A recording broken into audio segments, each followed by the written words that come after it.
지금 오늘은 하루 종일 네. 코로나19 얘기가 화제입니다. 네. 이게 네. 원래 네. 저기 환경 쪽 또는 보건복지 쪽 기사여야 되는데 정치부 기사가에서 코로나19 얘기가 한참 돌아요. 이유인즉슨 이재명 대표가 코로나에 걸렸다. 뭐 이재명 대표가 코로나 걸릴 수 있지. 네. 하지만 그렇죠. 이재명 대표가 코로나19에 걸림으로써 모든 정치적 일정이 전부 다 어그러졌습니다. 그럼요. 네. 뭐 빅 이벤트가 오늘 계속 있어야 되는 날들인데 네, 그렇죠. 네. 다 지금 바뀌었어요. 일단 정치권 얘기 좀 정치권에서 도는 얘기 좀 뭐 취재하신 거 있으세요? 아, 이 코로나 관련해서요? 네네. 네. 우선 일단 출입 기자들이 말이죠. 네. 순전히 농담인데 참 보니까는 좋은 시점에 이게 걸린 것 같다. 이제는 뭐 이게 병 걸린 거 갖고서 뭐 이제 농담하면 사실 안 되는데 네. 뭐 정치인이다 보니까 예. 어떤 거냐면은 지금 내일부터 당장 너무 싫은 게 많이 줄줄이 있는 거예요. 아, 그럼요. 당장 내일 이제 선거법 관련 재판이 있어요. 네. 그리고 그 재판이 지금 9월 6일, 원래 일정대로는 9월 6일 날 결심 공판. 그러니까 구형이 내려진다는 거예요. 네네. 그럼 그 이후에 애니타임 언제든지 선고가 이루어져서 네. 그게 지금 소위 언론에서 이제 나오는 10월 안에 그 선거법 1심 선고가 내려진다 네네. 하는 얘기 그거예요. 네. 그러니까 요 지금 그렇게 회자된 10월 이재명 위기설, 네. 10월 위기설의 단추는 내일 재판이 중요한 거거든요. 그렇죠. 그래야지 9월 6일 이제 구형이 이루어지기 때문에. 그런데 이 시점에서 코로나가 걸려가지고 이거 뭐 지금 2주일 뭐 이런 지금 얘기가 나오고 있어요. 2주일 최소한. 보통 저기 네. 건강한 사람은 한 5일이면은 다 네. 움직일 수 있다던데. 제가 그래서 심지어 이번에 질병관리청장한테 직접 물어봤습니다. 네. 네, 질병관리청장한테 뭐 당연히 이재명 대표 얘기는 하지 않고 네네. 일반적으로 이번 코로나 어떠냐 그랬습니다. 네네. 우리나라 질병관리청장이 지금 코로나 관리의 최고봉이잖아요. 그렇죠. 그분이 이제 실제로 의사이기도 하고 네. 그래서 그분이 그러는데 그거 그렇게 심한 거 아니에요. 한 3, 4일이면 그러니까 며칠이면 돼요. 한 3, 4일 그 정도면 일반적으로 돼요. 물론 더 갈 사람도 있지만 일반적으로는 그 정도면 됩니다. 그리고 약도 지금 긴급히 지금 수입을 해가지고 네. 오브리게도인가 그런 걸로 해가지고 지금 5만 원에 5만 원에 다 이렇게 공급이 된다는 거예요. 원래 100만 원쯤 하는데 우리 정부가 손을 써서 1인당 5만 원 탄. 의사의 처방전이 있어야 된다. 네. 오늘 아침에 네. 갑자기 기자들한테 공지가 내려온 거거든요. 네. 그러니까 자가 진단을 한 걸로 지금 보이는데. 아, 병원에 가서 공식적으로 그걸 진단서를 잘 받는 게 아니고? 모르겠는데 약간 처음에 그냥 그런 얘기 없이 예. 지금 코로나 몸이 이상해서 좀 알아보니까 코로나다. 그래서 오늘 뭐 회의를 쉬고 뭐 하여간 전반적인 일정을 좀 수련한다. 이런 얘기를 그 밑에 이제 당 공보 담당이 했습니다. 네. 그러니까 그때부터 이제 기사들이 야 이거 뭐냐 이제 이렇게 된 거고요. 네네. 지금 들리는 말로는 인천 그 계양으로 아마 추정되는데 네. 병원에 입원했다고 합니다. 예. 병원에 입원이요? 예, 그거 지금 이번까지? 출입기자가 전해왔습니다. 출입기자가 이야. 병원에 입원했답니다. 근데 지금 질병관리청장 직접 얘기했어요. 예, 이번 예. 거는 그렇게 심한 건 아니다. 예. 일종의 뭐 독감 같은 거 걸린 거에 이제 볼 수 있다. 네, 네. 일반적인 얘기죠. 물론 이제 뭐 그렇죠. 사람마다 다른데 예. 질병관리청장이 일반적으로 이번 거는 그렇다. 네. 며칠이면 된다. 예. 이게 굉장히 이제 포인트인데 예. 그래서 지금 출입 기자들도 그 부분이 지금 굉장히 이제 좀 관심이 있으니까 당에 물어보는데 일단은 뭐 그렇게 많이 걸리지는 않을 거다. 다만 그 이제 본회의 28일인가요? 예. 그때까지 이제만 뭐 그때까지 어렵지 않겠냐 뭐 이런 얘기를 좀 한다고 합니다. 자, 네. 그러면 불출석 사유서를 재판부에 지금 제출했나요? 이미 제출했다고 한 것 같아요. 그럼 네. 저기 정변 네네. 이럴 경우 그 질병이잖아요. 그러면 공식 불출석 사유서를 제출하고 공식적으로 진단서 같은 거 첨부 안 하나요? 첨부해야죠. 당연히 첨부해야죠. 네, 당연히 첨부해야죠. 꾀병을 할 수도 있는 거잖아요. 그런데 이런 일이 있었어요. 어떤 코로나 한창일 때. 네네. 예컨대 이제 제가 재판을 딱 해야 되는데. 네. 그런데 갑자기 상대방 변호사한테 그렇지. 전화가 왔어. 그러면서 좀 제가 봤을 때 의심스러운 기침을 하는 거예요. 예컨대 지금 막 이런 일부러 식으로 마이크에 수화기에 대고 그러면서 변호사님 저 코로나예요. 재판 연기합시다. 이러는 거예요. 그러면 어쩔 수 없지 뭐. 그러니까 아닌 것 같은데 알면서도 뭐 그때는 또 코로나가 굉장히 심각한 건 줄 알았으니까. 네. 그러니까 그때는 이제 재판 준비 안 한 변호사들의 핑계거리가 코로나. 담당 재판부에다가 제가 코로나 걸렸습니다. 그러면은 그냥 웬만하면이 아니고 100% 다 재판 연기해 줬어요. 근데 그 영향대로 요번에도 그렇게 될 수밖에 없지 않는가. 저는 그런 생각 듭니다. 네. 아니 물론 아까 강논설 위원이 말씀하셨지만 사람의 아픈 거를 갖고 거기에 대해서 무슨 왈가왈부하는 거 저는 지양해야 한다고 봅니다. 그런데도 불구하고 참 석연치 않아요. 뭘 하더라도 똑부러지게 해야지. 왜냐하면 이재명 대표가 지금까지 걸어온 길이 정말 공식적으로 거짓말쟁이라고 재판부에서도 인정한 거 아니에요? 그렇지만 무죄다. 소극적 거짓말. 그것도 있고. 그다음에 또 하나. 사실 너무너무 이재명 편들어 줬다고 욕을 바가지로 들어먹은 유창원 판사 뭐라 그랬습니까? 위증교사 혐의는 소명된 걸로 보인다고 했잖아요. 네네. 위증교사란 게 뭡니까? 결국 법원을 법정을 상대로 가짜 증언, 거짓말 증언하라고 시킨 거. 이거는 거짓말 증언한 것보다 거짓말 증언을 교사한 게 더 죄 질이 나쁜 걸로 일반적으로 보거든요. 거짓말보다도 더한 거짓말 교사를 지금 한 것으로 판사가 그 이재명 편을 그렇게 들어줬다는 판사도 그렇게 얘기를 했단 말이죠. 그렇죠. 그러니까 이게 천하에 정말 첫손에 꼽히는 거짓말로 일관했던 정치인이니까 오늘 그 자가진단이 아니라 최소한 자가진단을 했더라도 사진이라도 하나 찍어서 보여줬어야 되는 거 아닌가. 제가 정확히 자가진단인지 병원 진단인지는 알 수 없습니다. 그러나 어쨌든 그냥 그냥 저 당에서 코로나로 나왔다 뭐 이렇게만 얘기를 했기 때문에 두 가지 가능성이 병원 진단이면 병원 진단서가 당연히 그러니까 보여주면 만약에 되는 거고. 병원에서 했다면은 몸이 이상해서 병원에 갔더니 병원에서 진단이 나왔다. 아마 이렇게 이제 말이 나와야 되는데 그렇죠, 그냥 당연히. 그렇게는 안 나왔어요. 그런데 모르죠. 아직 100% 정말 자가진단인지 혹여 병원을 갔는데 병원에서만 안 나왔, 병원 얘기를 안 했는지는 알 수 없습니다만은 하여간 그렇습니다. 참 희한한 건 이번에 서울대병원을 안 갔다는 거. 지역 병원에 갔다고 하니까요. 서울대병원 찾는 사람이. 제가 김두관 그저께 제가 김두관 이제 우리 전당대회 후보 인터뷰를 했어요. 보셨는지 모르겠는데 김두관 그 후보가 그거를 굉장히 지적을 해요. 뭐요? 이번에 185석 이겼다, 175석 이겼다고 그렇게 자랑을 하는데 사실은 200석 갈 수 있었다. 그게 부산 경남에서 엄청 더 갈 수 있었는데 그 부산 엑스포 유치 실패해가지고 정부 여당 잔뜩 민심이 떠나갔는데 이재명 대표가 그냥 갑자기 1급 부산 외상센터 그거 버리고 헬기로 서울대병원 가는 바람에 얻었던 민심이 떠나갔다 이거예요. 그 얘기를 하더라고요. 뭐 떨어져 나간 표가 분명히 있을 거예요. 그러니까 이제 아마도 이번에는 그 지역구 병원에 간 거 아니냐 이런 얘기가 나오고 있습니다. 위증교사 재판도 영향이 미칠까요? 어떻게 보십니까? 위증교사 재판 당연히 영향 미칩니다. 그렇죠. 왜냐하면 위증교사의 실질적 마지막 재판이 월요일이었어요. 그렇죠. 8월 26일. 그리고 난 다음에 9월 30일에 결심하기로 되어 있었는데 8월 26일 재판 못 하겠죠. 8월 그렇죠. 26일 재판 못 하면은 아마 그 사이에 9월 30일 이전에 그 날짜를 잡을 가능성은 많아 보이고 어쨌든 9월 30일에 결심하겠다라고 할 것 같은데 재판장이 김동연 부장이거든요. 그 대장도 맡고 있는 김동연 부장이 어떻게 할지는 좀 지켜봐야 될 것 같고 그런데 사실은 이재명 대표는 공직선거법도 굉장히 신경이 쓰이겠지만 위증교사죄가 훨씬 더 신경이 많이 쓰일 수밖에 없는 게 공직선거법이나 이제 그 위증교사나 그 판결이 거의 비슷한 시기에 나와요. 그런데 어느 게 먼저 시작했습니까? 공직선거법은 재판 시작한 지 이제 2년 만에 드디어 판결이 나온 거고요. 위증교사죄는 시작한 지 1년 됐어요. 그러니까 1심에서 1년 걸렸고 공직선거법은 2년 걸렸고 그럼 항소심에서 얼마 걸리겠습니까? 항소심에서도 위증교사가 추월할 것 같아. 제가 봤을 때는. 그 다음에 이제 대법원도 그렇고 그러면 대선 얼마 남았습니까? 2년 6개월 남았다. 그러니까 아무리 용을 쓰고 막 미루려고 해도 그 대법원까지 가가지고 위증교사 판결 나온 데까지 제가 봤을 때 1년 반 이 정도면 나와야 돼요. 나올 거라고 저는 생각을 했다가 하는데 그러니까 어쨌든 위증교사죄 재판을 미룰 수 있는 방법을 찾을 수밖에 없는 형편이다 이재명 대표는. 저는 그런 생각 듭니다. 175석의 의석수를 갖고 있는 제1야당 대표입니다. 그렇다면 또 일정도 이렇게 자신의 어떤 사법 리스크와 관련된 일정도 있고 또 자신이 해야 될 야당 대표로서의 일정도 있습니다. 그것을 지금 어긋나게 만드는 정도의 질병이라면 저는 최소한 안 믿는다는 게 아니라 최소한 공식적인 병원 측에 어떤 브리핑도 저는 있어야 된다고 봐요. 브리핑이 필요할 가능성이 있죠.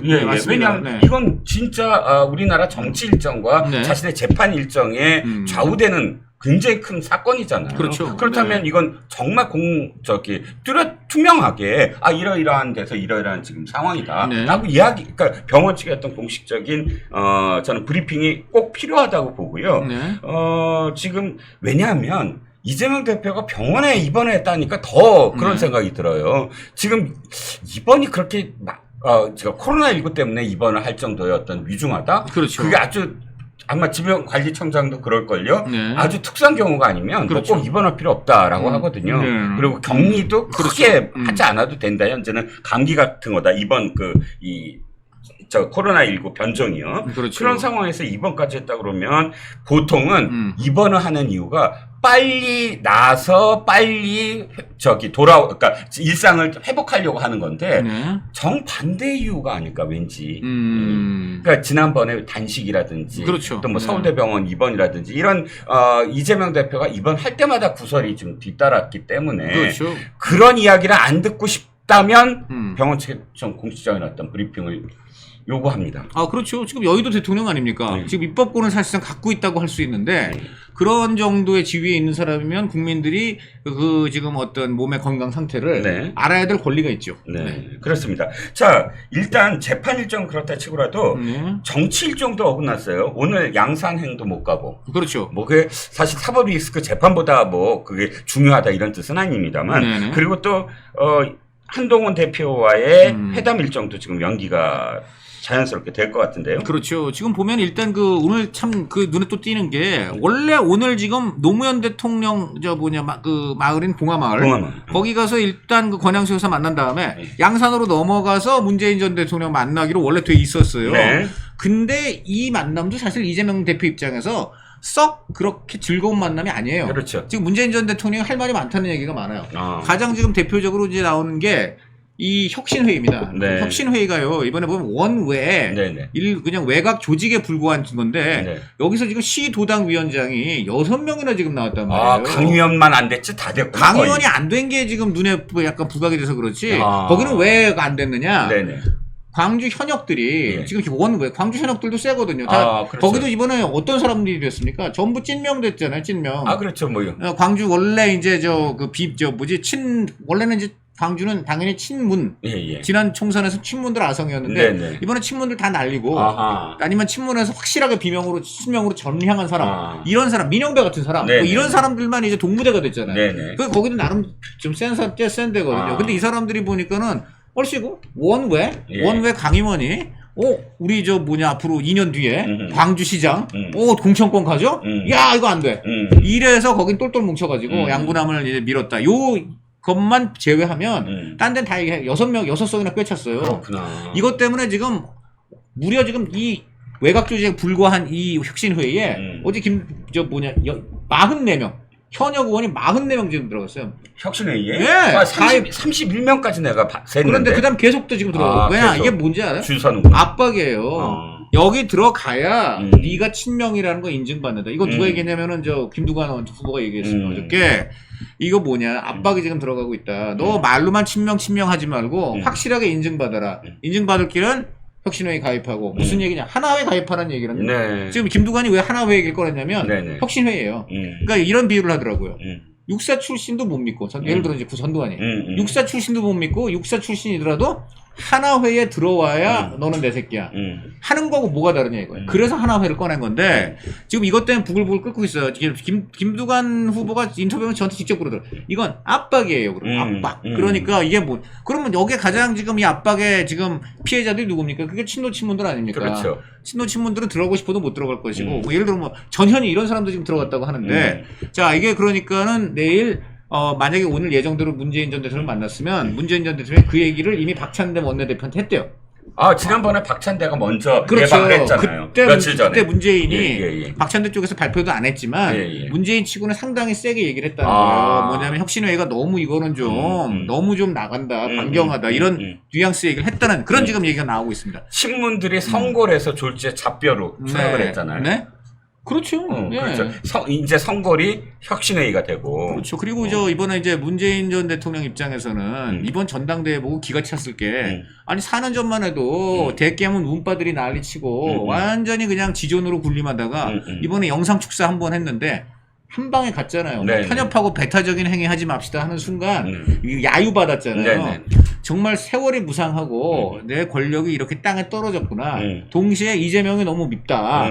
혁신회의 저것들 뭐 하는 것들이냐. 지금 부글부글 차시는 거지. 네. 이 상황에서 저 이재명 오면 얘기했겠죠. 네. 이재명 입장에서 듣기 싫죠. 그렇죠. 가기 싫었죠. 근데 어떻게 이렇게 이 시점에서 딱 코로나가 걸려주는지 네. 참 코로나가 어떻게 보면은 저 어떤 사람에게는 참 뭐 반가운 병도 되는 거 아닌가 뭐 이런 얘기까지 물론 저 다시 말씀드립니다만 이재명 대표 병 걸린 건 안타깝고 쾌유를 기원합니다. 그런데 정치적 상황만 본다면은 어쨌든 문재인 전 대통령 안 만나는 상황과 이유는 코로나가 제공했다. 이건 사실이에요. 한동훈 대표와의 회담도 전 그렇게 여겨지는 게 뭐냐면 사실 한동훈 대표가 공개를 하자고 했을 때 외통수에 걸렸거든요. 네. 공개하는 게 원래 이재명스럽지. 그렇죠. 다이다이로 딱 해서 말이야 나 말 잘하고 또 카메라만 비춰지면 내가 되게 정말 시원시원하게 하잖아. 라는 이미지를 갖고 있는 사람이 회피를 해? 그렇죠. 도망을 가? 이건 안 되고. 그렇죠. 또 받아들이자니 이거는 이게 저쪽이 주도하는 거예요. 내가 끼어 들어가는 거잖아요. 그런 게 참 애매한 상황인데 받아들이기로는 했다면서요, 공개 토론을. 대신 무슨 조건을 내세운다? 그래서 이제 지금 정해진 건 없다. 뭐 이런 지금 얘기가 나오고 있죠. 어쨌든 국민의힘 쪽에서는 그냥 25일 일요일에 합시다. 그래서 이제 밀어붙이는 분위기였고 어쨌든 간에 이제 그 이재명 대표 쪽에서는 뭐 오늘쯤에는 확실하게 이제 한다 안 한다 일정이 어떻게 된다 이런 좀 얘기가 나와야 되는 시점인데 아침에 그걸 기대하고 있던 기자들한테 나온 얘기는 오늘 이재명 대표께서 코로나에 걸리셔가지고 오늘 당무를 취소하셨습니다. 입원까지 하셨습니다. 네, 입원했다는 얘기도 나온 얘기입니다. 내일 어쨌든 뭐 병원 이름도 나오고 병원에 죽치고 있겠네요. 기자들이 당연히 그럴 것 같고 이제는 서울대병원이 아니라 지역병원에 갔다. 지난번에 하도 욕을 먹으니까 서울대병원에 가지 않은 게 아닌가. 그렇게 추정을 해보는 거죠. 뭐 꼭 그건지는 알 수 없습니다만은. 자, 이재명 대표 코로나19와 관련된 이야기는 거기까지 하고요. 정병께 제가 몇 가지만 여쭤볼 게 있어요. 보니까 오늘은 서초동 얘기가 굉장히 많아요. 서초동에서 이야기들이. 첫 번째가 저기부터 여쭤볼게요. 그 변협이 권순일 대법관한테 제명 의견으로 징계 개시를 하겠다. 징계위원회를 열어서 제명을 할 거냐 말 거냐에 대한 어떤 회의를 하겠다라는 건데 이게 최고 수위 맞습니까? 최고 수위는 아니에요. 최고 수위는 아니고 변호사법을 보면 90조에 저 같은 변호사들 이제 나쁜 짓 하면 징계하는데 징계의 종류가 나와 있어요. 제일 센 게 뭐냐면 영구 제명. 영구가 있구나. 영구가 있어요. 영구 없다가 아니라 영구 있네. 그다음에 영구가 없는 그냥 제명이 두 번째. 그다음 세 번째가 제명이 또 있어요? 그냥 제명이 있고 그 제명이 아니라 어입니다. 그다음에 세 번째가 이재명이 떠오르네. 정직이 있는데 정직은 3년. 3년 이하. 그다음에 이제 과태료는 3천만 원 이하. 그다음 마지막에 이제 하나만한 징계라고 할 수 있는 견책. 이렇게 5가지가 있는데 제명이 되면 5년이 지나야 변호사 등록을 할 수 있다. 이렇게 5년이구나. 5년 정도는 이제 변호사 할 수 없다. 이렇게 보시면 될 것 같습니다. 그러면 이게 결정되면 그대로 확정이 되는 건가요? 아니죠. 이제 조사위원회에서 하는 거니까 변협에서 이제 징계를 웬만하면 하겠죠. 그런데 여기에 대해서 불복할 수 있는 방법 많아요. 권순일이 불복하는 거요? 일단 그러면 법무부에다가 이의 신청할 수 있고. 법무부에? 그다음에 이제 법무부에서 이의 신청 기각하면 재판 걸면 돼요. 소송 걸면 돼요. 그럼 또 뭐 대법관 출신이니까 재판 거는 게 더 유리하겠네. 전관이잖아. 그러니까 일단은 법무부에서 끝내주면 제일 좋고 법무부에서 안 끝내주면은 이제 소송을 제기하면서 그러면서 이제 집행정지한다든지 아니면 가처분을 집행정지가 맞겠네. 집행정지해서 그 제명에 관련된 그 효력을 일시 정지시키고 그런 다음에 이제 본안 소송 쭉 하는데 1심도 하고 2심도 하고 대법원까지 가겠죠. 이럴 때 또 판사들이 어떻게 하느냐에 따라 가지고 뭐 법원에 대한 신뢰가 어떻게 될 것인가 그런 생각은 드는데 그 내용이 좀 약간 그런 게 변협의 결정은 사실 변호사들이 양심을 변호사로서의 양심과 상식을 어겼다 뭐 이런 거 아니겠습니까? 그 변호사 내부적으로 어떤 그 신사 협정 같은 뭐 이런 거라고 보이는데 이것을 결국은 또 사법부가 판사 출신의 또는 읍소를 들어가지고 네네. 일단 또 판단을 다시 한번 내려준다는 거잖아요. 아니 대한민국에서 네. 모든 분쟁은 최종적으로 종국적으로 뭐 법원에 가겠지만 해결하는 데는 네. 법원일 수밖에 없는 거고 네. 그 다음에 사실 개인적으로 보면요 네. 그 권순일 전 대법관에 대해서 그 사유 가지고 제명까지 하는 것은 과해 보인다라고 하는 게 솔직한 제 심정이에요. 아, 그렇습니까? 왜냐하면 뭐 고문으로 했는데 거기서 이제 뭐 변호사 업무 비슷한 거를 변호사 이제 그거 하지 않고 네. 물론 이제 변호사법 위반이긴 한데 예. 그런데 그 조금 과한 거 아닌가 네. 그런 생각이 드는데 그럼에도 불구하고 변호사들이 변협에서 이 징계를 이렇게 해야 되겠다라고 마음 먹은 거는 결국 보이지 않는 게 있다는 이야기죠. 어떤 건가요? 그게 뭐냐면 재판 거래. 저도 그걸 봅니다. 왜냐하면 재판 거래가 이게 심증은 충분한데 물증이 부족한 거 아닌가? 그러니까 검찰에서 과연 재판 거래 관련해 가지고 기소할 수 있을까? 네. 그런데 변호사들은 저도 변호사지만 변호사의 양심에 비추어 봤을 때 권순일 같은 사람은 제명되는 게 맞다. 그런 생각들에 대한 공감대가 있으니까 네. 일단 제명을 할 것이다라고 보여지고요. 예. 근데 여기에 대해서 권순일 대법관이 아니다 그냥 빠득빠득 이제 법대로 하자. 네. 맞는지 틀리는지 법원까지 가보자. 그러면 또 이제 하세월 걸리면서 또 국민들이 굉장히 이제 또 열받는 상황이 벌어질 거고 그냥 겸허하게 아이 그래 내가 한 짓이 있으니까 그냥 이런 처분을 받아들이자. 그러면은 뭐 그냥 또 뭐 5년 뒤에나 변호사 할 수 있을까? 예. 뭐 그런 생각이 듭니다. 그러면 결국은 지금 저 우리 정 변호사님은 말씀의 묘미가 반전인 것 같아요. 네. 그러니까 지금 언제나 반전이에요. 맞아요. 드러난 맞아요. 혐의 끝까지 갖고서 봐야 돼. 드러난 끝까지 혐의 봐야 갖고는 이 벌을 주는 거는 조금 지나친데요. 그러나 사실 드러나지 않은 그럼에도 불구하고 많은 변호사들이 지금 굉장히 의심을 하고 있는 딴 혐의. 네네. 요 혐의 때문에 드러나는 혐의만 갖고 일단 저렇게 한 건데 드러나지 않은 혐의를 본다면 저 정도 형벌은 충분히 맞는다. 뭐 이런 얘기 아닌가요? 저는 언제나 반전 반핵입니다. 정말 반핵. 그렇죠. 반전 반핵. 네, 저기 맞습니다. NL이셨어요? 네. 아니. 지금요 그 NL이 정말 재미있는 게요. 예. 딱 여기 미국의 전술핵이 우리 남한 땅에 있을 때 예. 그때만 반핵을 하고요. 예. 그 미국의 전술핵이 철수해서 우리나라는 이제 핵이 없고 예. 그때부터 근데 김일성 왕조가 이제 핵을 만들었거든요. 예. 그때부터는 반핵을 안 해요. 그렇죠. 그러니까 이 사람들의 반핵이라는 거는 미국의 핵 또는 대한민국에 배치된 핵을 반핵을 하는 거지. 그렇지. 김정일 왕조, 김정은이가 개발하는 핵은 전 찬핵이라고 봐요. 네, 그다음에 그렇습니다. 제가 네. 반핵이라고 할 때는 네. 그런 의미도 있지만 네. 반탄핵도 있어요. 네. 아 그렇구나. 여러 가지 의미가 그렇게 있네요. 깊은 뜻이. 네, 여러 가지 의미가 있네요. 제가 네. 어디까지 지금 이야기가 가고 근데 있는지. 어쨌든 저도 그때 이제 한번 권순일 대법관 당시 그 통화를 한번 얘기를 좀 드린 적이 있지만 대법관 당시에. 그러니까요. 저도 그걸 보고 바로 좀 전에 기가 막힌 표현이지만 적극적 거짓말은 안 되는데 소극적 거짓말은 된다는 거를 저한테도 굉장히 그 아주 그 뭐라 그럴까 전문적으로 들리는 무슨 미국 대법관의 판례 뭐 이런 거 갖고 굉장히 오랫동안 얘기를 했단 말이에요. 그러니까 이거는 어떤 의미가 있냐면 제가 볼 때는 이거 본인도 지금 이렇게 하기가 지금 이게 여러 가지로 신경이 쓰이니까 이런 얘기를 결국 막 설명을 한 게 아닌가 이런 생각도 듭니다. 그래서 정말 변호사들은 법을 아는 분들이고 법원 돌아가는 걸 아니까 좀 전에 저는 정말 다시 한번 우리 정혁진 변호사의 기가 막힌 반전 분석에 한 표 드립니다. 저도 한 표. 네. 2대0. 자, 그런데 다른 얘기도 하나 더 해보죠. 김혜경과 관련돼서 이게 지금 그 준비기를 다시 잡는다는 기사는 이미 다 말씀을 드렸는데 나 이 기사를 보고 처음으로 또 느낀 게 뭐냐면 뭐 두 분은 아셨겠지만 김혜경이 검찰의 피고인 신문에 응하지 않았어요. 진술 거부권을 행사를 했더라고요. 나 지난번에 이걸 왜 몰랐지? 근데 보니까 재판부가 이렇게 요구했어요. 진술 거부권을 밝히긴 해서 알았다. 그건 맞는데 그러나 의견서 형식으로라도 변호인 측에서 제출해달라라고 얘기했습니다. 무슨 의미인가요, 이게?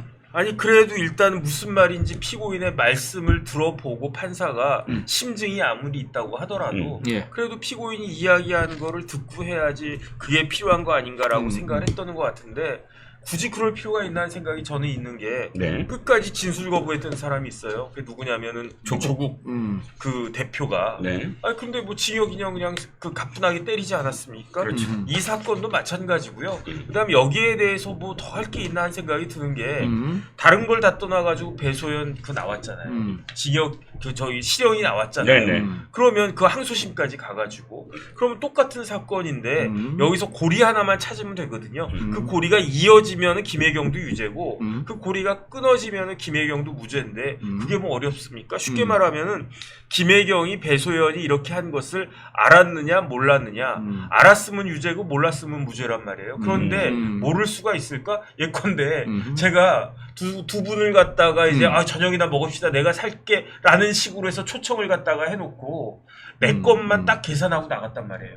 그러면서 내 밑에 있는 뭐 제 비서나 누구나 이런 사람이 와가지고 계산을 갖다가 했는지 안 했는지 확인도 안 하고 집에 쏙 가버리면 네. 그게 상식적인 겁니까? 그렇죠. 그런 일이 대한민국에서 있을 수가 있습니까? 더군다나 이 두 사람은 어떤 사람이냐면은 우리나라 대통령, 우리 남편 대통령 만들어 주는데 꼭꼭꼭 필요하다고 생각되는 그런 사람인데 이런 것들과 관련해 가지고 참 아는 게 병인가? 그 판사님들이 이런 걸 갖다가 판단하는 게 그렇게 어려운 건가? 전 참 희한하다는 생각이 듭니다. 그리고 또 이 민주당이 이재명 지금 대표가 이끄는 민주당이 어떤 당입니까? 원래 법인카드 상대방 법인카드 한 거는 뭐 커피 한 잔 먹고까지 탈탈 터는 사람들 아닙니까? 아 그렇죠. 뭐 KBS 김밥. KBS 강규영 이사 뭐 커피 이건 어디서 뽑아 먹었냐 뭐부터 시작해서 또 이번에 아마 이진숙 이번에 저 방통위원장 예. 그 법인카드도 엄청 물고 늘어지는데 빵집 빵. 네 그래서 저는 항상 지금 보면 이재명 대표가 이제 사법 리스크가 있고 모든 그 민주당이 국민의힘을 공격할 때 쓰는 소재가 전부 본인한테 걸려 있잖아요. 네네. 그러니까 네.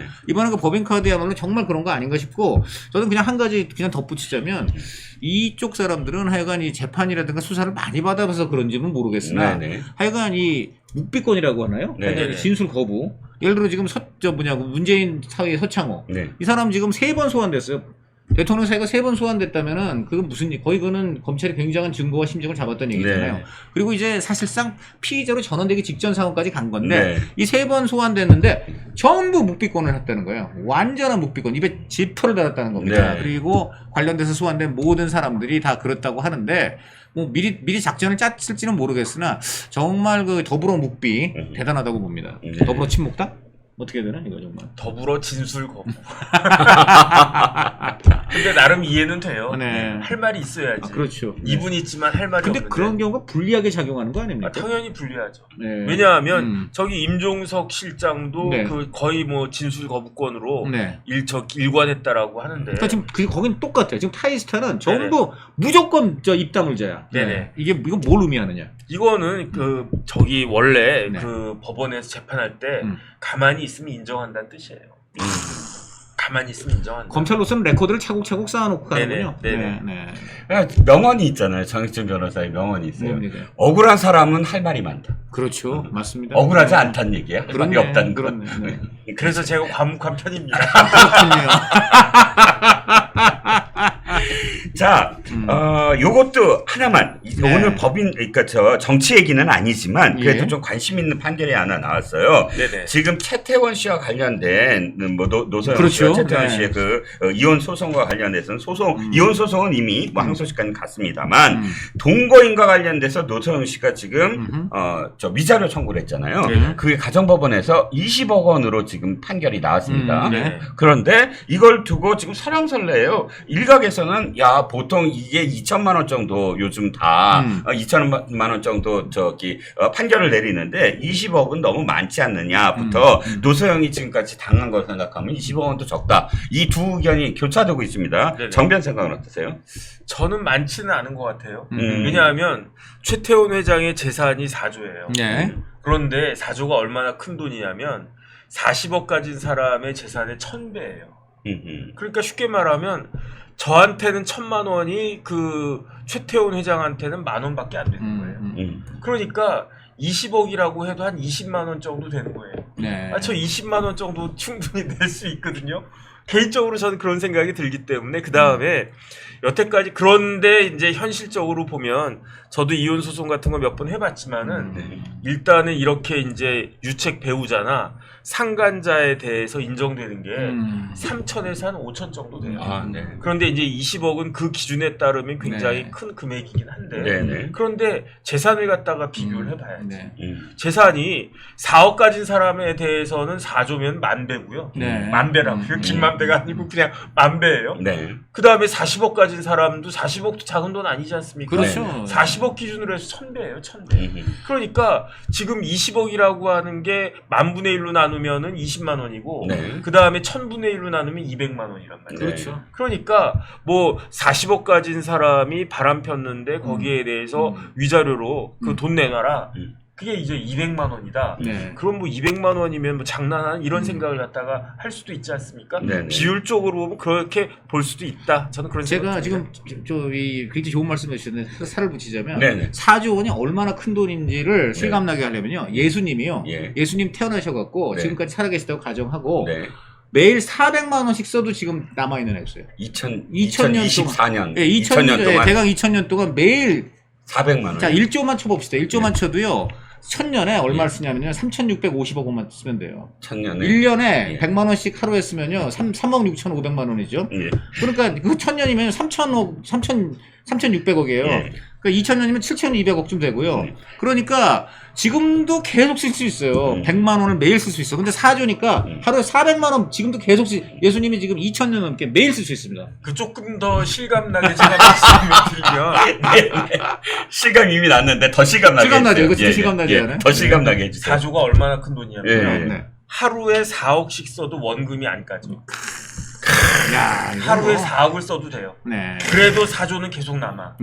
이자율을 한 4%만 잡아요. 그렇죠. 왜냐하면 그 1,000억 있다고 쳐봐요. 그렇죠. 1,000억이 있으면 이자가 4%면 얼마입니까?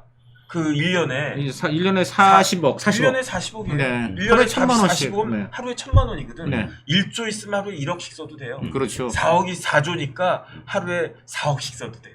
그렇죠. 아니 이게 워낙에 지금 너무나 큰 돈이라 이게 배가 아프거나 혹은 충격이 없어. 이렇게 얘기해도. 그래서 지금 좀 전에 저희들이 말씀드린 게 사실 말씀드리면 안 되는 거예요. 너무 실감 나잖아요. 어머 그런 돈이었어 하는 게 좀 죄송합니다. 부럽지도 않아. 부럽지도 않아 그냥. 상상이 안 가니까. 무감각이야. 자, 면역력이 왜 중요한지 말 안 해도 다들 아시죠? 저는 몇 년째 환신을 꾸준히 먹고 있는데 면역력만큼은 걱정 안 합니다. 요즘 같은 시대 튼튼한 면역력에 건강까지 쑥쑥 지금부터라도 환신 꼭 챙겨 드세요. 드셔본 분들만 그 진가를 느낄 수 있다니까요. 이제 면역력은 환신에 맡기고 건강하고 즐거운 인생 누리자고요. 요즘 부쩍 면역력이 걱정이세요? 면역력을 팍팍 튼튼하게 챙기고 싶으세요? 부담 없이 전화해서 지금 바로 상담 받아보세요. 어떻게 해서든 흠집을 내가지고 국민들한테 비호감, 정권, 정말 탄핵을 시켜야 된다 대통령을 뭐 이런 명분을 쌓기 위해서 자꾸 이런 문제를 계속 쌓아가는 게 아닌가. 명분 쌓기가 아닌가. 그런 생각이 들어요. 그래가지고 윤석열 정권을 탄핵시키려고 하는 거 아닙니까? 그러니까 대통령이 뭐 반국가 세력 얘기한 거 가지고도 지금 야당 그 뭐예요 최고위에서도 그냥 계속 떠들어대고 뭐 이런 게 아니 반국가 세력이 없어 그럼 대한민국에 최재형 이런 있잖아요. 반국가 세력들이 있으니까 지금 나라가 이렇게 정말 자유민주주의를 흔들려고 하는 거 아니겠어요? 맞습니다. 활동가라는 이름으로 단체 활동하고 최재형 뭐 좀 이따도 한번 이야기할 수도 있겠지만은 뭐 오늘 뭐 저 보도를 보니까 뭐 최재형 이야기를 좀 하죠 뭐. 최재형 이야기로 넘어갈까요? 이 최재형 이야기 좀 합시다. 이 사람 반국가 세력 지금 아니에요? 그 김건희 여사 뭐 디올백 투척한 거, 이거 무혐의 난 거는 아실 테고. 우리 그 이야기를 무혐의 났다고 또 이거 가지고 또 난리치고 있어요. 근데 이 최재형이의 정체가 또 드러나는데 뭐냐면요. 이 최재형이 이게 문재인 정권 때가 그래서 문제였습니다. 보면 이 최재형이 같은 이런 거의 뭐 대남 공작원 같은 이런 자가 활기를 치고 돌아다니는 것이 문재인 정권이 들어서고 나서부터입니다. 이 최재형이 2018년도에 아리랑 프레스라는 인터넷 매체를 저 통일 TV 또 말고 또 있네요. 뭐 또 그게 있어요. 그러니까 아리랑 뭐 통일 이런 거 다 종북 주사파들 관련되는. 아니, 진짜. 근데 아리랑 프레스라는 어떤 그 인터넷 매체를 자기가 창립을 했어요. 그렇죠. 창립을 했는데 네. 지금 인천 경찰청 보안수사대가 이 아리랑 프레스라는 이 매체의 편집위원을 지금 국가보안법 위반 혐의로 네. 수사를 하고 있습니다. 지금. 예. 아, 그렇군요. 그래서 1심, 2심, 1차, 2차 피의자로 소환 조사를 받았는데, 아. 아리랑 프레스가 뭐지? 한번 검색해 보시면은, 거기에 전부 북한 찬양하는 글들로 도배가 되어 있습니다. 그러니까요. 응? 아니, 이렇게 버젓이 반국가 세력이 살아있잖아요. 그러니까 이런 사람들이 지금 결국은 해온 짓들이 다 그렇게 보이는 거 아니에요. 북한 찬양하고, 그리고 본인들이 무슨 통일 외교와 무슨 그렇지. 엄청난 관련이 있는 것처럼 그 직함 같은 걸 그런 걸 가져가지고 그렇지. 통일을 위해서 본인들이 마치 앞장서서 뭔가를 활동한 것처럼. 그러나 결국 뭐냐면 대한민국, 자유민주주의 국가인 대한민국을 계속 혼란스럽게 만들고 시끄럽게 만들어갖고 선전선동해가지고 맞습니다. 두 쪽을 내는 게 이들의 목표가 아닌가. 그래서 이 최재형 같은 경우는 보면은 이 특이한 인물인데, 미국 시민권을 갖고 있습니다. 여러분, 미국 시민권을 갖고 있으면 북한에 들어가기가 아주 쉽습니다. 왜? 한국 여권을 가지고 있는 저 같은 사람은 북한에 가려면 통일부에 신고를 해야 돼요. 북한에 왜 가는지, 가서 누구를 만나는지, 사업가 같으면 무슨 사업을 하는지 신고를 해서 통일부가 허가를 내야 북한에 들어갈 수 있습니다. 아니 그러니까 미국 국적도 그럼 의도적으로 가진 거 아니에요? 그러면 그쵸? 자유롭게 왔다 그렇다고 갔다 봐야죠. 그렇다고 봐야죠. 네. 이 통일 TV 만든 그 한겨레 사진 기자 출신 그 사람도 미국 영주권자예요. 반미 세력들 아니에요? 그러니까 이제 북한에 들어가기가 용이한 미국 시민권을 가지고 있는데 이 야. 최재형이라는 자가 2010년대 초반에 북한을 들락날락했어요. 그리고 문재인 정권이 들어서자 한국에 들어와서 아리랑 프레스라는 맞아요. 매체도 네, 만들고 이렇게 해가지고. 통일 TV도 만들고 통일 TV 부사장 KT로부터 또 보조금을 받아. 이게 말이 되는 소리입니까? 그러니까 지금 이게? 이런 활동을 한 걸 가지고 자기 자신의 어떤 화려한 이력인 것처럼 그렇게 이용을 해가지고 영부인한테 접근하고 그리고 결국은 이제 몰카를 찍은 거 아닙니까? 그래서 이 최재형이 통일 TV를 지금 폐방됐거든요. 그 조선중앙통신 그림을 하도 많이 이렇게 방송을 해가지고 이게 폐방이 돼버렸습니다. 그래서 김건희 여사에게 접근해서 이 통일 TV 좀 살려주세요라고 청탁을 하려고 했던 거지. 그러니까 보면요 이런 식으로 했던 사람들이 보면 다 반국가 세력이라고 볼 수밖에 없는 게 국가보안법이 이게 그러니까 결국은 뭐냐면 국정원의 대공수사권을 박탈했기 때문에 그건 누가 이런 박탈했어요? 식으로 문재인 정권 때 박탈한 거잖아요. 그리고 이 문재인 정권 때 국정원에 국정원 제1차장까지 했던 사람이 지금 박선원. 이 사람이 지금 국회 부평으로 해가지고 국회 지금 들어갔잖아요. 네. 이 사람이 또 반국가 세력 얘기했다고 대통령한테 또 엄청나게 또 얘기해서 대통령실에 종북 세력들이 있는 게 아니냐고 이러면서. 박선원 민주당 의원으로 말할 것 같으면 80년 초에 삼민투 그 위원장 한 사람입니다.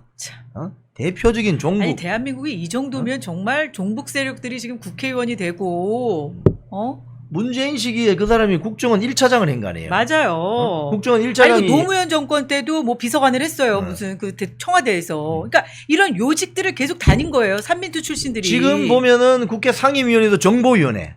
국정원 업무. 정보위원회에 있어요. 정보위원회 간사로 있을 거야 아마. 아니 그러면 이 정도면 대한민국은 그냥 투명하다고 봐야 되는 거 아니에요? 완전히 그냥 다 털린 거라고? 탈탈 틀린 거죠. 네? 그러니까 지금 문재인 정권 때 국정원의 대공수사권을 폐지한 이유가 뭐냐? 이게 딱 드러나는 거지. 왜 그랬겠어요? 왜 대공수사권을 국정원이 잘 하고 있던 대공수사권을 왜 박탈했겠냐고요. 그리고 이렇게 국정원을 무력화시켰단 말이에요. 그러니까 최재형이를 지금 당장 잡아넣지를 못하잖아요. 저렇게 활개치고 돌아다니는데. 이러니 이자가 이 몰카 있는 이 시계 서울의 소리부터 제공받아가지고 김건희 여사한테 들고 들어가서 백 하나 한 손으로는 백 주고 이 선물하는 척하면서 한 손으로는 이거 찍고 있는 이걸 다시 또 서울의 소리에 제공해서 언론에 터뜨리고 완전히 그 가짜 뉴스 만들고 있는 거 아닙니까? 그래놓고 인터뷰하는 모습 보세요.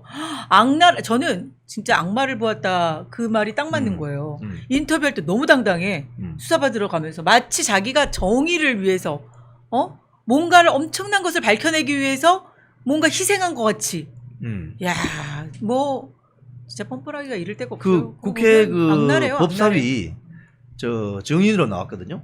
거기서도 또 떠드는 조배숙 의원이 그 교회 아마 권사님이실 거예요.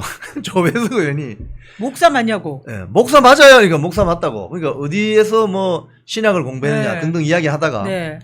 아니 목회자가 성도가 함정에 빠지지 않고 넘어지지 않도록 하는 게 목회자의 역할이지. 그렇죠. 실족한 사람들 함정을 봐서 그게 목회자냐고. 어? 그러니까 뜨끔한 것 같던데. 그러니까 뜨끔한 거죠. 네. 그 장면 보시면은 아 이 사람은 참. 본인이 이 언론에서도 이 사람 목사라고 쓰면 안 됩니다. 사실은. 그러니까 이거 정말 정말 수많은 목사님들을 어떻게 보면 목사님들을 명예훼손한 거예요. 이 최재형은. 그리고 맞다. 이 이야기하니까 스카이 이데일리 그 보도를 보니까 네. 그 전통무용가 박모 씨라는 사람 그 청나라 시대 권융재 황제의 뭐 옥새를 가지고 뭐 윤석열 당시 대선 후보 때 이걸 선물을 해가지고 뭐 네. 무속인으로부터 지배받는 이런 걸 시츄에이션을 짜서 네. 공작을 하려다가 뭐 안 했다. 그래서 폭로가 됐거든요. 네.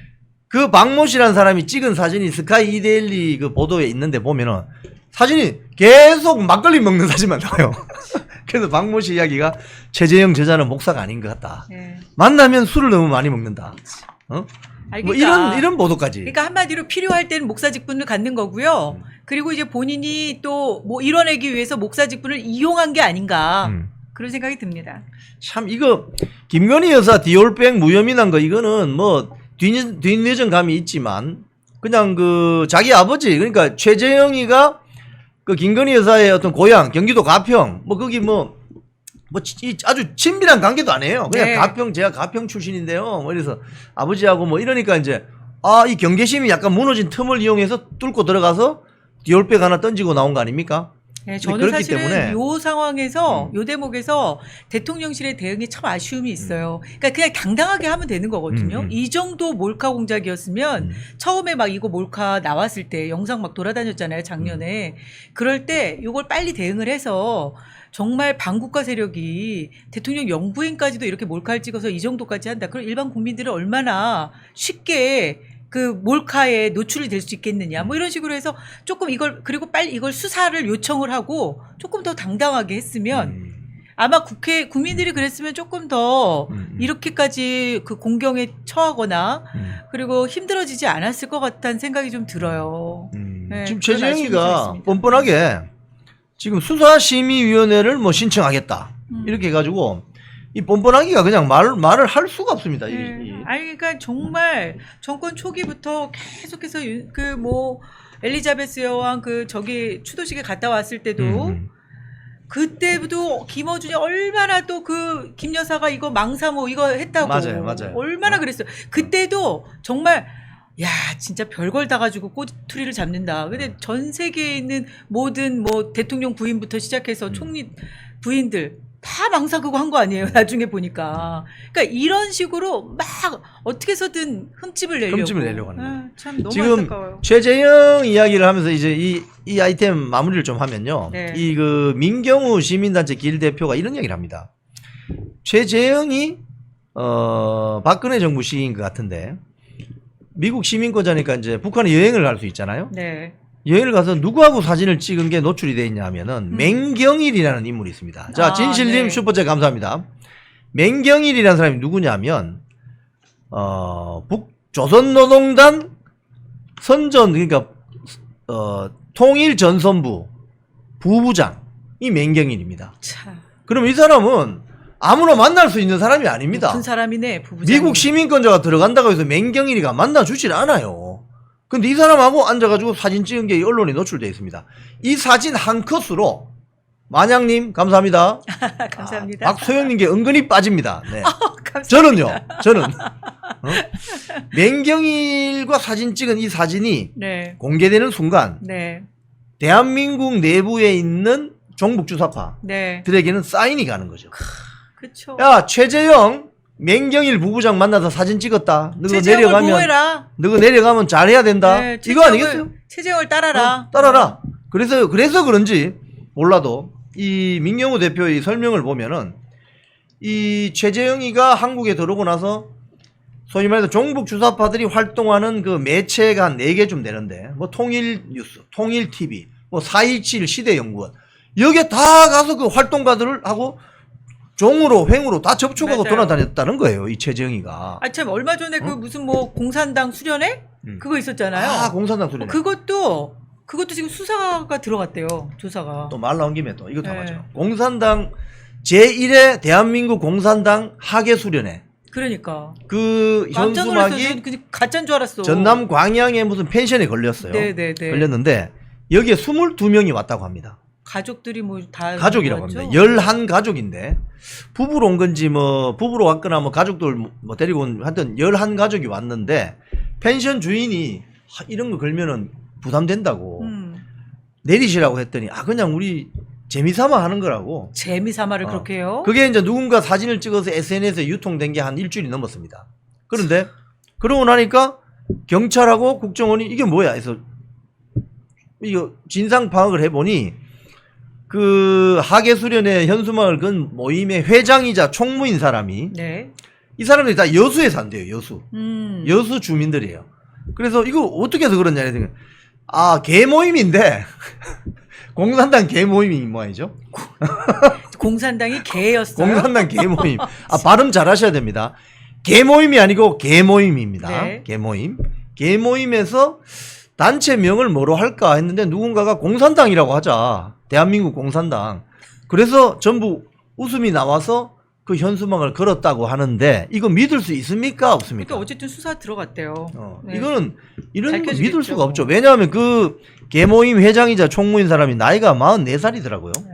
근데 44살이면은 공산당이 뭔지를 모르나?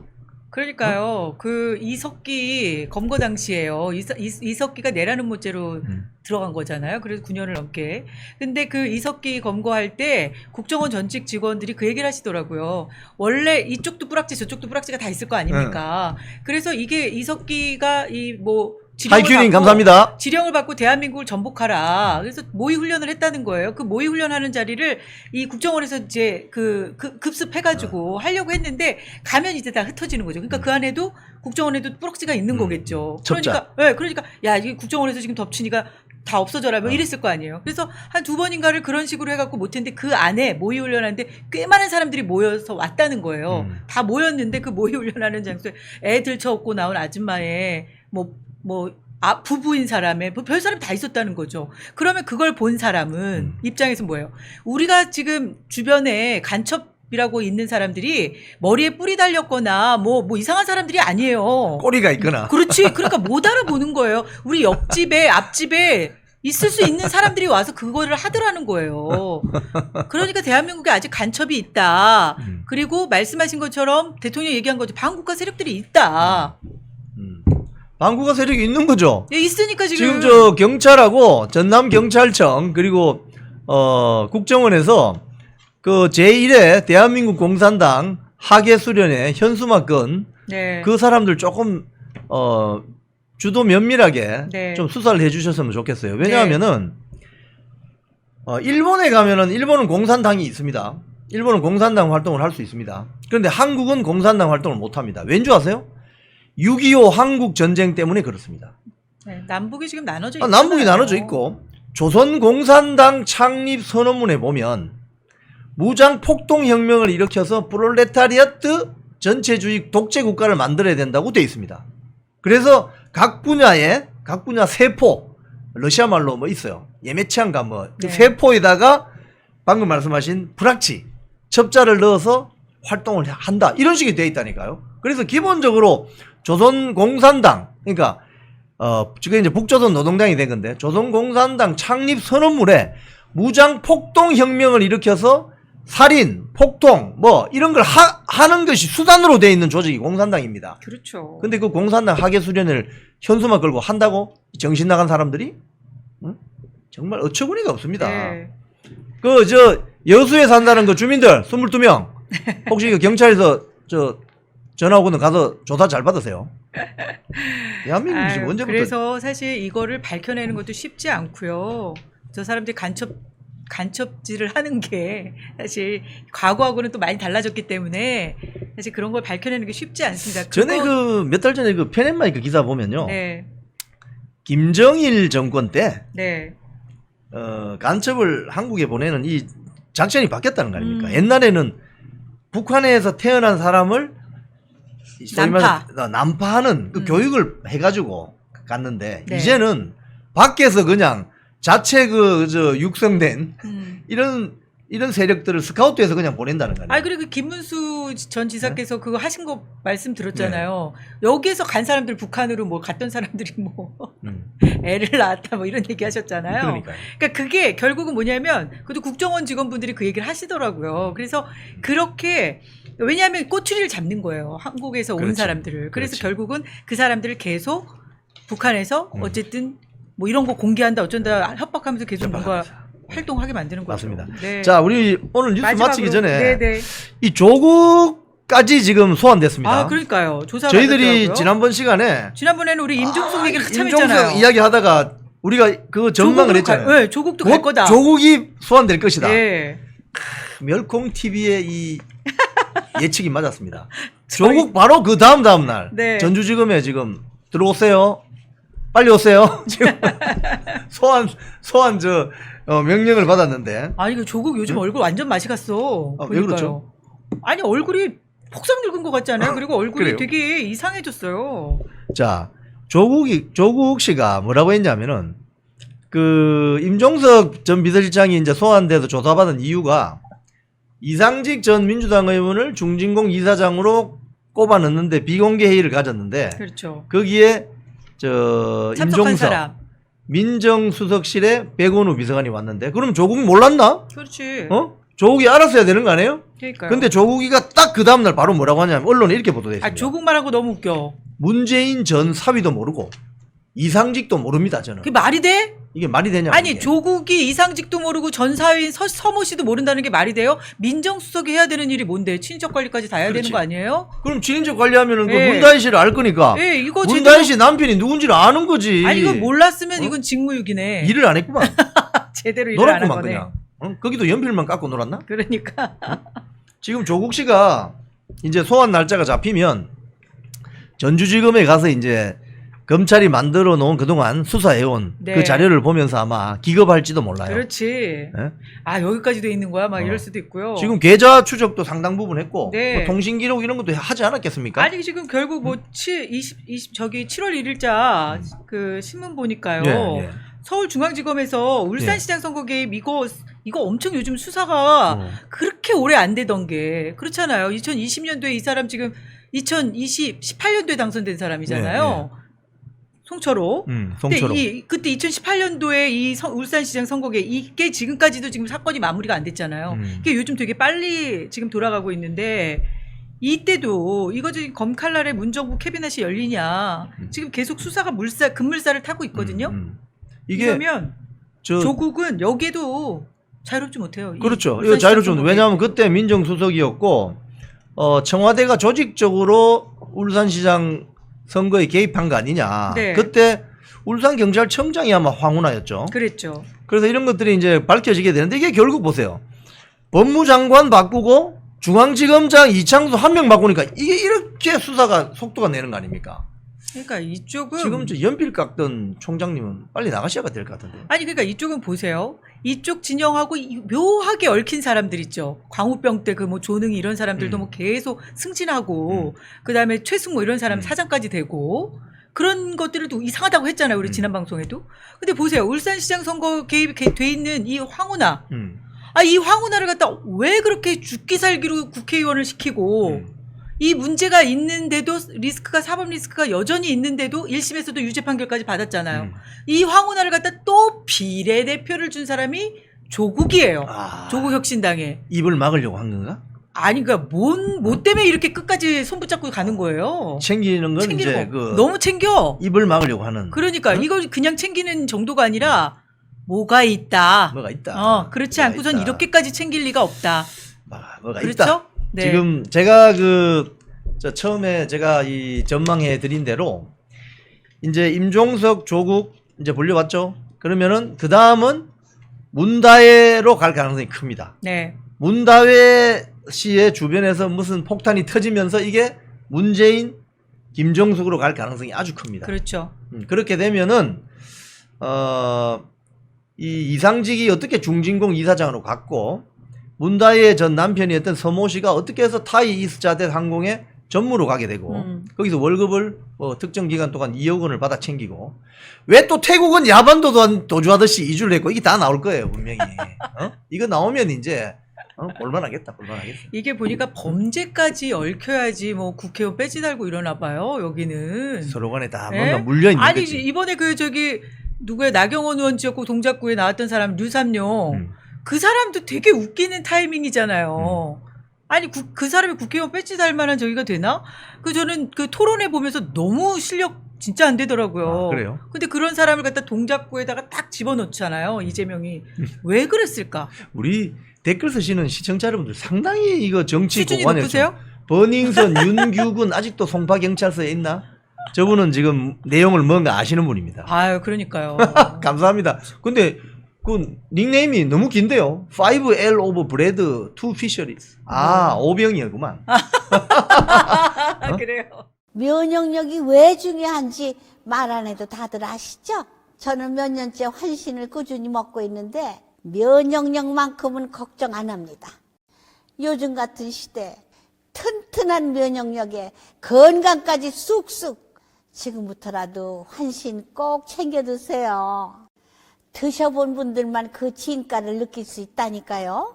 이제 면역력은 환신에 맡기고 건강하고 즐거운 인생 누리자고요. 요즘 부쩍 면역력이 걱정이세요? 면역력을 팍팍 튼튼하게 챙기고 싶으세요? 부담 없이 전화해서 지금 바로 상담 받아보세요. 저희가 지금 방금 속보를 받았습니다. 이재명 코로나19 양성, 문재인 전 대통령 예방 수년. 이게 문재인을 피하는 겁니까? 한동훈을 피하는 겁니까? 이거 둘 다 피하는 거.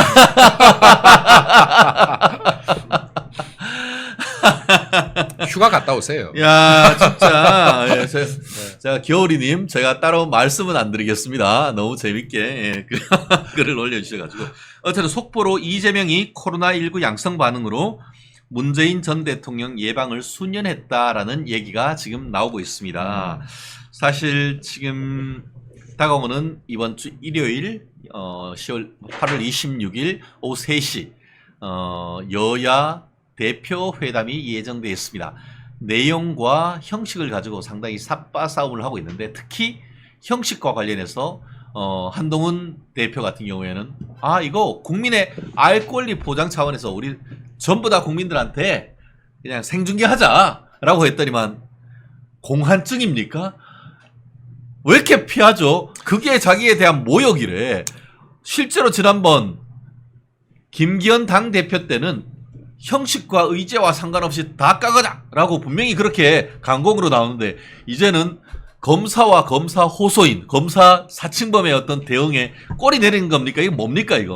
꼬리 내린 거죠. 네. 꼬리 내린 거고 이재명 당대표가 지금 이제 또 코로나 양성 반응이 나왔다라고 하니까 이재명 당대표가 위기의 상황마다 저는 병원을 잘 이용했다라고 생각합니다. 맞아요. 예. 입원 또 이제 입원할지 모르겠습니다. 혹은 격리가 되겠네요. 네네. 그럼 본인의 뭔가 위기의 상황이 왔다라고 예. 판단한 것 같아요.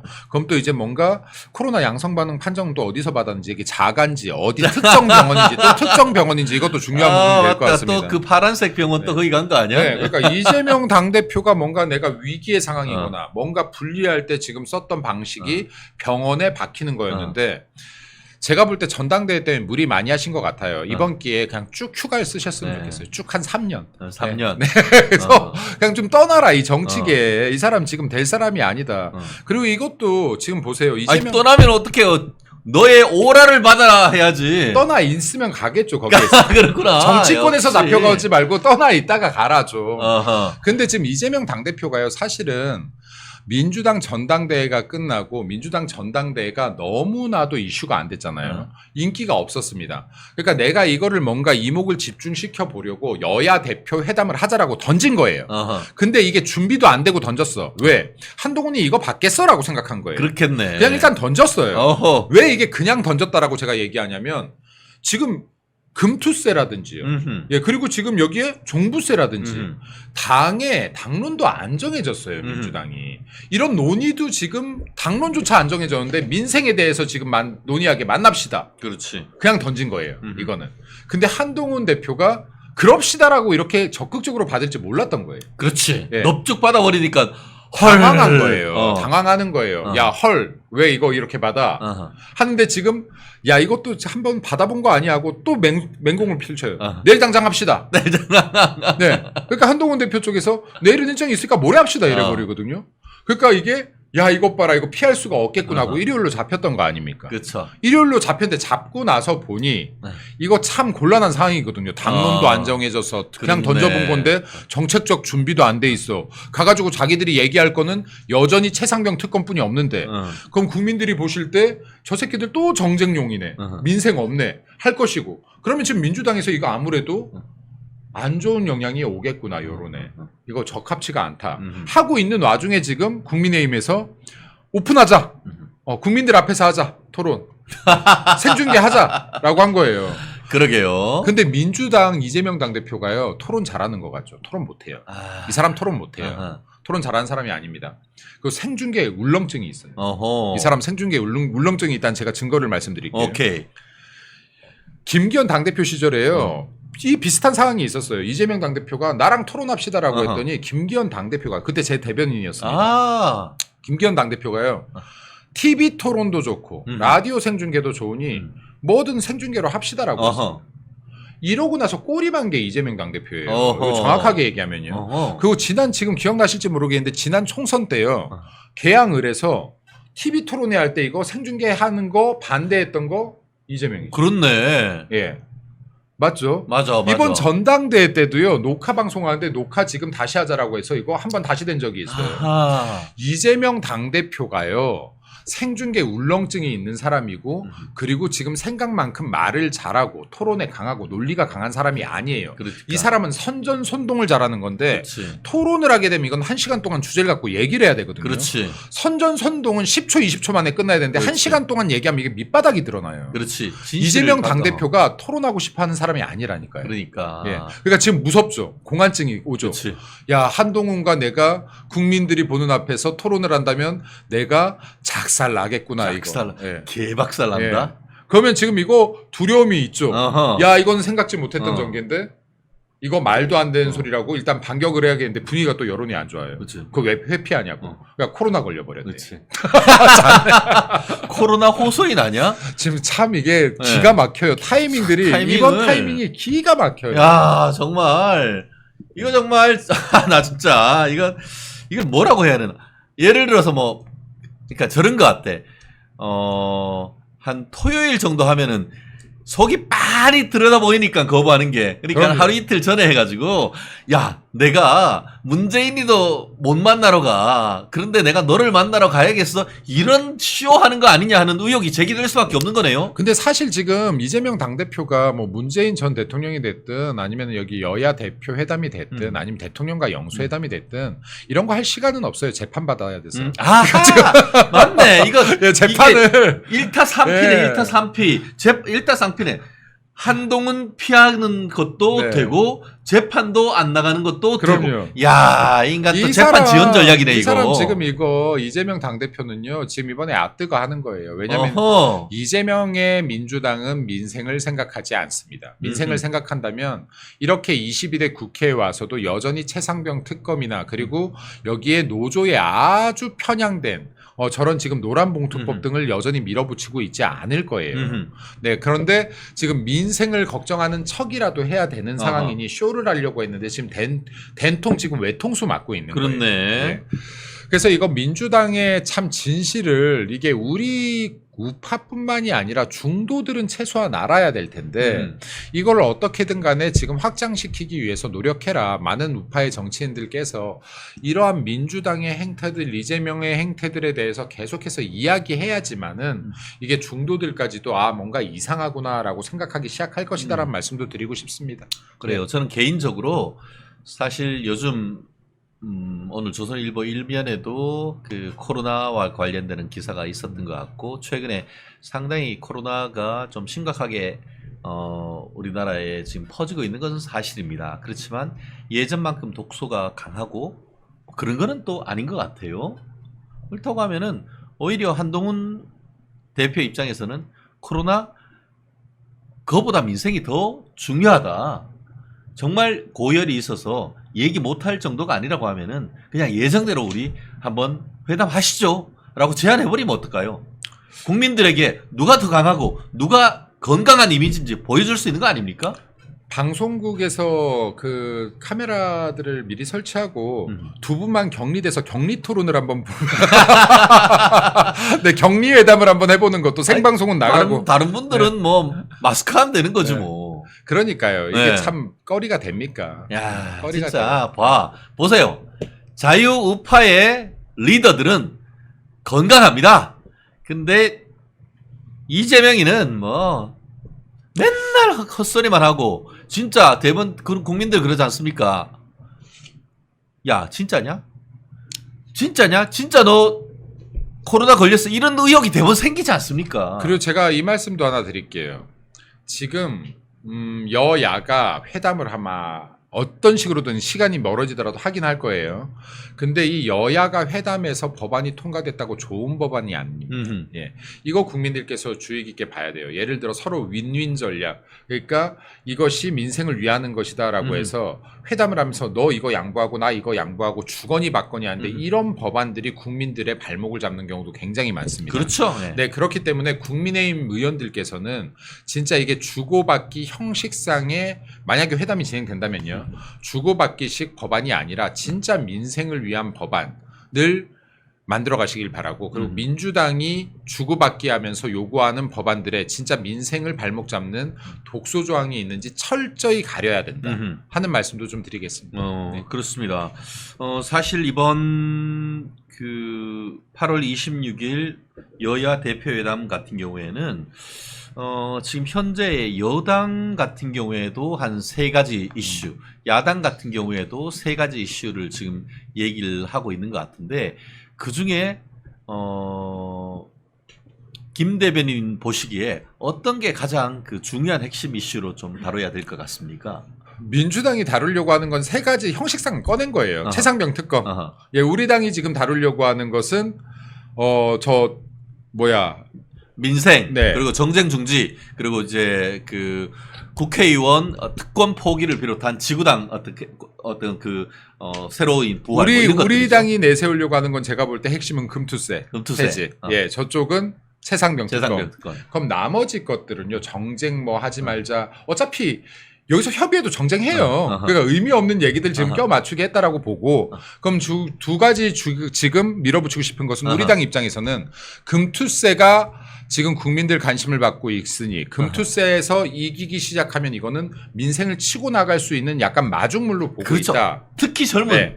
그렇죠. 특히 젊은 세대들 네, 그러면 주식 투자하는 그렇죠. 네. 그럼 이러한 민심을 가지고 올 수 있는 마중물 역할로 보고 지금 금투세에서 시작해서 우리 자유 우파들이 밀어붙여야 될 것들 많죠. 종부세도. 그렇죠. 이것도 제가 볼 때 폐지해야지 맞습니다. 상속세도 폐지해야지 맞아요.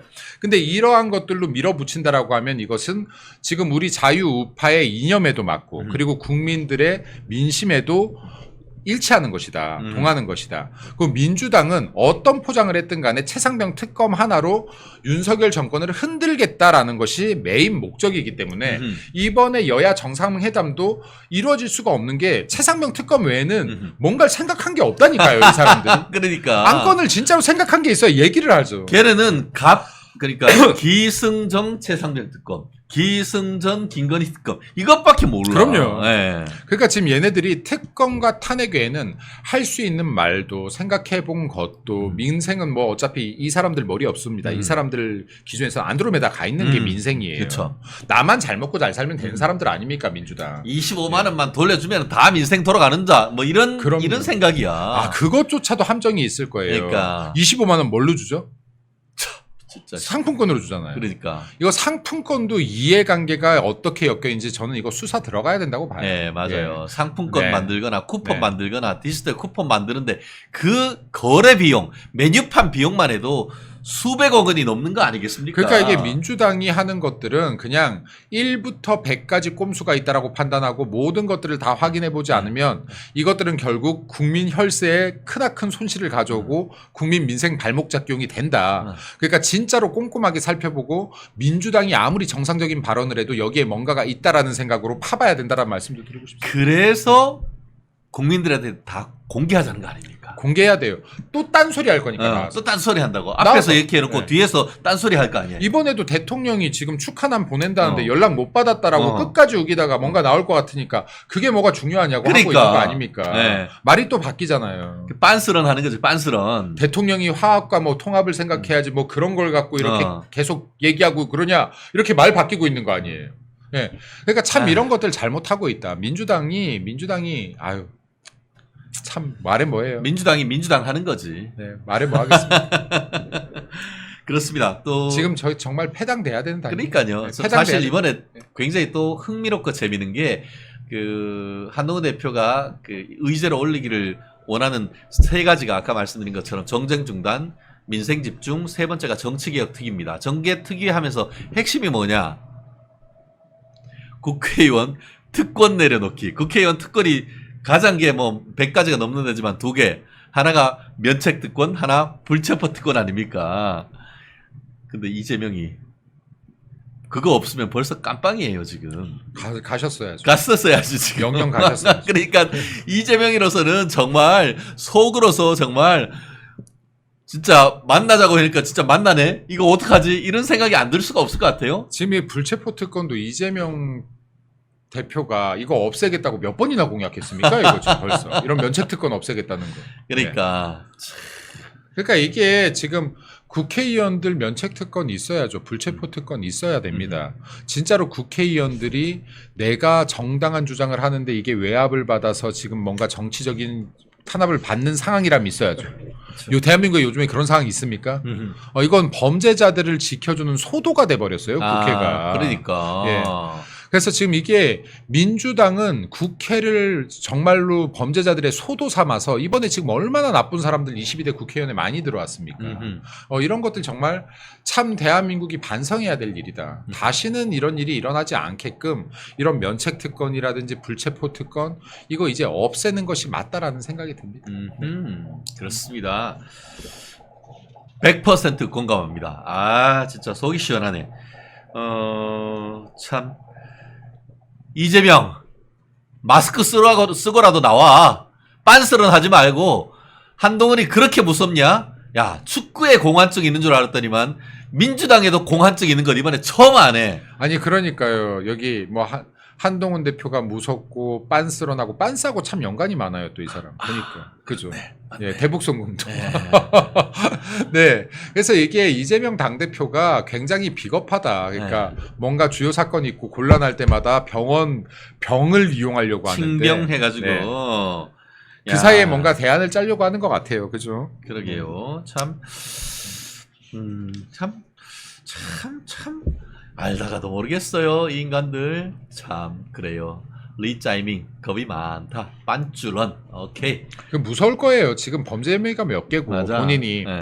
지금 자칫하면은 정말 감옥에 한 3,800년 들어갈 수도 있는 것인데 본인도 무섭고 무서울 겁니다. 본인이 죄 지은 거 자기가 제일 잘할 거니까. 네, 그렇기 때문에 지금 이런 것들을 타파하기 위해서 모든 것을 정쟁으로 끌어들이고 죄 없는 사람들 죄인 만들고 지금 혐의 만들려고 하고 덮어씌우려고 하고 하지만은 결국 진실은 밝혀지기 시작할 것이다. 그러니까. 그리고 이재명 당대표는 지금 겉으로 태어난 척하지만 가장 무섭고 잠안올 사람은 이재명이다라는 말씀도 드립니다.